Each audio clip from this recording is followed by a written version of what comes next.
What's up guys, dito my vlog. So dito na nga ako nagbike sa may pag-exit para mamaya paglabas ko, istanda natin yung motor ko. So ito na alas 12 luto ng tanghali at pumunta nga ako dito sa may Rainforest para maglakad-lakad dahil nakakaborin sa loob ng bahay guys.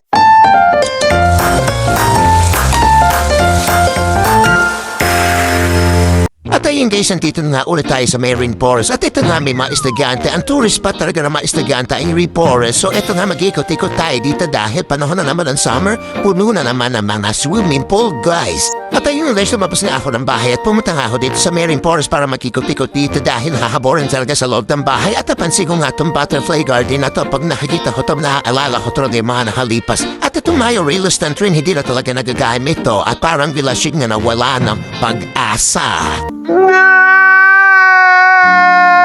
At ayun guys, paglakad ko nga na hotel, nakita ko nga itong parking area na kung ano yung mga nakalagay dyan hindi nagagamit. So ito nga yung water park nila, yung Pilaka swimming pool. So ito nga yung ituturo ko, ito yung private pool at 10,000 yata per day yan. So ito natin yung sa may kabila, ito na naman, nakita ko na naman itong T-Rex na malungkot guys, hindi na pinapakain, aray ko.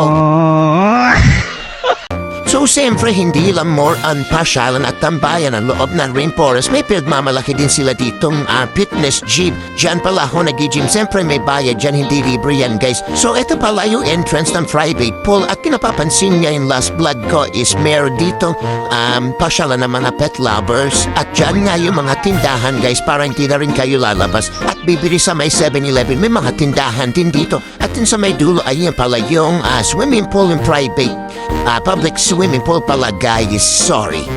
Bye-bye!